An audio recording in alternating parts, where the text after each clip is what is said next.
YouTube channel for another moment of reflection, pause, and self assessment so we can move into healthy, productive, non toxic self management. I'm Christelle Tomlinson. I'm a self management strategist and public speaking coach.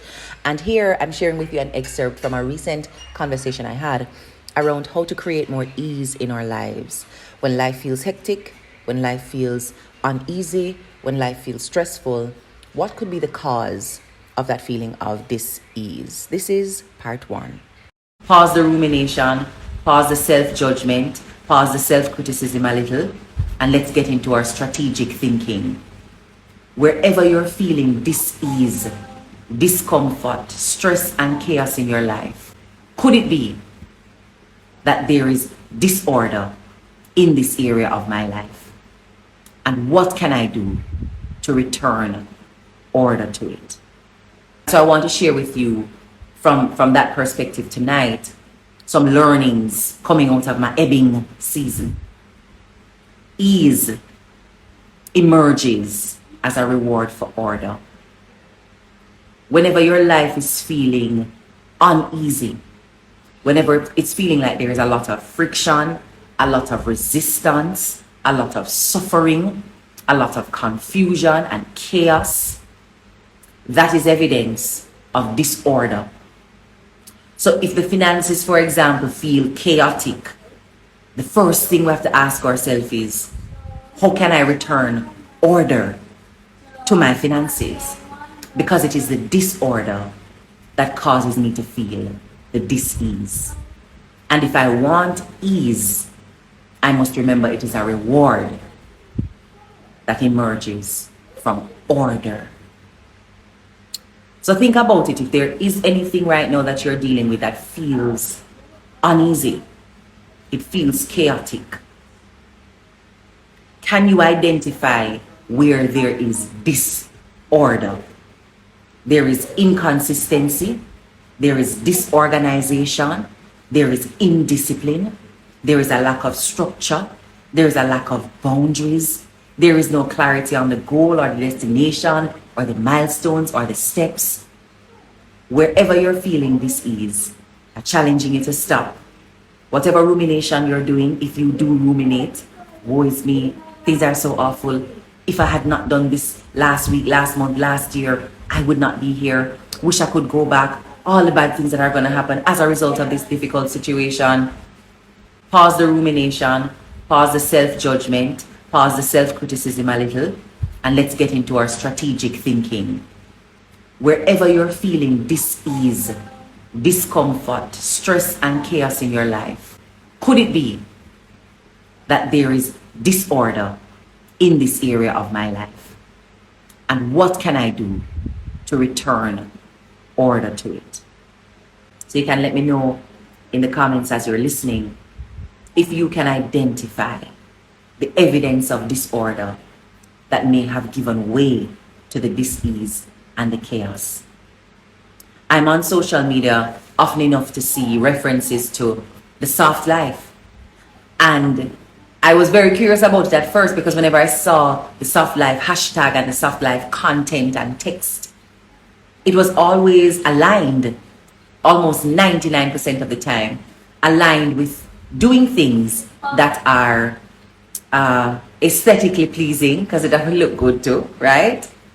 But also things that would constitute social engagement and elite social engagement too. So we're not going basic no more. If I used to do my nails, when I think about the soft life, I'm doing my nails dipped in champagne. You know what I mean? So there's a lot of popping out of champagne bottles and trips around the world and spa dates. If you've ever seen that, you can share with me too. And I was curious, when we think about life being soft, did that hashtag mean self-care? And I spent a few months just kind of going over it with my girlfriends. I'm like, I saw something, but I'm still a little confused. When the ladies are saying soft life, what is it? Is it self-care? Because a part of me is trying to wonder if that's what it is. Is it going on vacation? Is it pause and rest? What is the soft life? And I recognized over time that what people were talking about was a life of ease. not having so much friction, so much struggle, so much chaos, but finding ease, not perfection, not glamour and glitz, because it doesn't always have to be the champagne popping and the flights and the massages and the boat rides. That can be a part of it, but that's not the exclusive experience. From watching the content over time and the conversations, I realized that what women and men want is really a life of ease, and that's what we're calling a soft life. The hard life of the challenge and the chaos, the hard life of things feeling like they never stop and the wheels keep turning and putting you under pressure. Nobody wants that. I realize that what we're looking for is ease. And most persons substitute the need for ease with a self-care activity, because in that 5 minutes, if it's 5, in that 1 hour, if it's an hour, in that weekend, you are able to enjoy a sense of order. I plan to do this, plan to go to this restaurant, plan to wear this dress, plan to get this massage, plan to get this facial. And the order, the things that I have planned are going as planned. And these things are taking care of me, giving me a pause, giving me a break, taking me out of the chaos and the stress. So in that weekend, we're enjoying softness, which is ease, right? There's nothing standing in the way of me getting what I want. A feeling of flow, I'm able to move towards these things that I said I wanted to do this weekend. And so life feels soft. But we can have that softness of life just by creating order, just by creating systems, just by creating routines and habits, creating processes and flows that allow us to get the work, if it's the work that is stressing us out, getting it done with ease, that allows us to nourish our relationships and find health and reduce toxicity in those relationships, if that is where we need the ease and the softness of life. With our finances, to order how we're managing our money, if that is where we're feeling the dis-ease. So please take a moment to ask yourself, where in my life feels uncomfortable, feels difficult, feels chaotic, feels like strain and stress?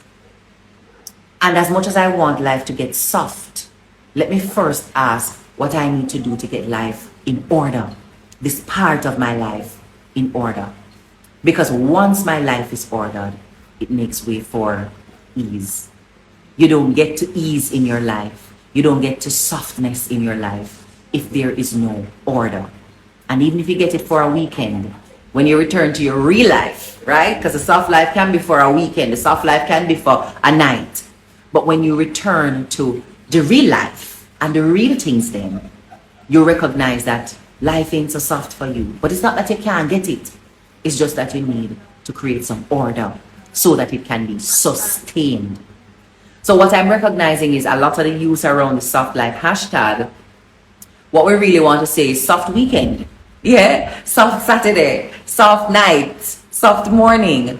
Because unless that is sustained, it's not the soft life. If we want the life to be soft, it requires us creating and maintaining order so that life can find its flow, its rhythm, and its ease. Don't mean that problem's not going to come, but you would have created a flow and a rhythm that reduces the friction that causes discomfort, stress, chaos, and ultimately dis-ease. So this order invites dis-ease. This order invites hardship and invites stress. So if I don't have order in how I'm managing my money, that disorder is going to invite dis-ease, stress, and hardship. If I want more ease when I think about the money issues that I have to create order. What that order can look like for you: a budget, tracking your expenses, setting up some targets and some timelines for what you want to achieve financially, setting up some restrictions and some barriers so you're not spending impulsively and breaching the spending plan. Disorder invites dis-ease when we think about even our body. So if we are not ordered in how we are managing this temple, this machine that has very specific requirements around how it will operate optimally, if we are not ordered in how we're managing the body, we're going to invite literally dis-ease. We are not ordered in terms of a sleep schedule. Again, it don't have to be perfect. There will be seasons in life when you have to just up all night. So there are some seasons when the sleep now will come. That season can be a week, it can be a month, it can be a whole quarter or semester. But ideally, your life can still have order, even if there are some gives and some takes based on what you're prioritizing as a goal in that season. But the biggest takeaway here is without order, that disorder invites disease in the body. So you don't have a set sleep schedule. You don't have any clarity on what nutritious meals you're going to have for the day or for the week. You know that you should be drinking X amount of water so your body can flush itself properly. You can optimize the performance of your organs. You can clear up your skin. You can drink the water instead of the sweet juice that is going to raise your sugar. You know that. But you don't allow yourself to put that in an ordered way. And so what you're inviting, disease. Because instead of drinking the water, you're drinking what is simpler to get or cheaper to get or on your fingertips to get. So disorder invites disease in that way. Disorder, not organizing your schedule, for example, to facilitate physical exercise, that invites disease. We talk about non-communicable diseases all the time, about living a sedentary lifestyle, the need for us to have movement, exercise. We're not doing it. We've not ordered our life in a way to provide for that to be done with ease. So the time, the schedule not set up. If you set up the time, you don't protect the time by letting people know that this time slot is no longer available. While you're in that time slot and you're supposed to be doing that thing, you have the phone in your hand distracting you. You've not given yourself a genuine shot at creating and maintaining order so that you can have ease. And that is essential. So disorder can look differently if we're thinking about a disorder of the mind or a disorder in action.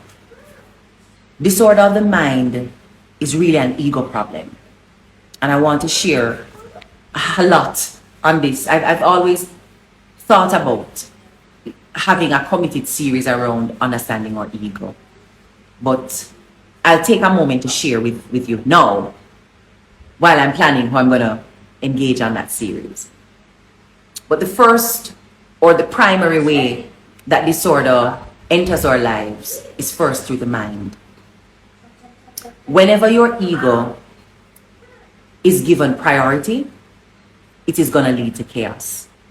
Because what your ego is looking for, while it wants an easy life and it wants the rewards and the benefits of good decisions, the ego doesn't always make good choices. When we talk about people having a big ego, I want you to think about a big ego being like overweight. Big and big and big and big and big and just packing on the pounds. A big ego is an ego that feeds itself very often. What does the ego feed on? The ego does not feed on conscious conversation. The ego does not feed on the absence of toxicity. Your ego thrives in spaces where it can identify itself as bigger than, so it's comparing, better than, so it's still comparing and competing, right instead of wrong, so it must be above in terms of the morality and the quality of decision making. So you will know your ego is present and guiding your decision when you can't apologize because you can't afford for that other person to feel like you were wrong. The ego needs to always be right. So if I have to apologize and take back what I've said, it makes me prove to somebody else that I'm not always right, and the ego does not like that. And so your ego is looking for food in situations like those. Your ego will pair you in friendships or conversations where it is sure that it can be seen as the bigger, better, smarter, more powerful, more successful person. And so when your ego is driving you and leading you, it's hard for you to be in relationship with, friendship-wise, people who are doing better. So one of the things you can think about is maybe not you, because probably that is not relevant to you, but the people who you are able to observe. As soon as somebody in their circle starts to do as good as them or better than them, they'll talk about wanting you to do well, you know. But with a man or woman, you talk it up and you say, yeah man bro, yeah man sis, these are the things that da da da da, and then the person actually starts to get those results. Have you observed where that person who was bigger before and better before and smarter before and encouraging and motivating before starts to pull back, starts to criticize. Don't bother want to be friend. Don't bother want to be party. Switching friend groups now. Essentially looking for another set of people who are smaller, who are less successful, who are lower in confidence and bravery and ingenuity and creativity. So they can no longer exist in that group where they are not the alpha, is what we call it. But the alpha, or the ego behind the alpha, is looking for food. And because the food is, I am bigger, I am better, I am right or righter than these people, when you can't get that out of the relationship anymore, when the exchange is the debate, you can't come out of the debate right anymore, you want to move away from it because it's no longer nourishing your ego. When we think about even health and fitness, that's another way that the ego brings disorder into our minds. So we look at the body of somebody who we admire and say, boy, I want a body there. But the reason that you want the body is so that you can parade it and show it off for other people to tell you that your body looks good, your body looks better than. I remember when your body did X and Y and you couldn't do this, but no, you can do that and some people can. And show off yourself, come up in the space and make people see, right? So you want the body so that it can feed the ego that needs the compliment, that needs to hear that you are good, you are right, you are better, you're stronger, you're smarter. But the body is not something that you are able to enjoy. Whether the body fit or unfit, without the compliments and the comments to feed the ego, you can't enjoy the body. And so, when people make a shift into health and fitness and wellness, if the reason is to feed the ego, it's hard to sustain the habit when the compliments stop. Or if you start it after a week or two and you know it's the right thing you're doing, you know you're going to need 2 months or 3 months before you see the results, you know that.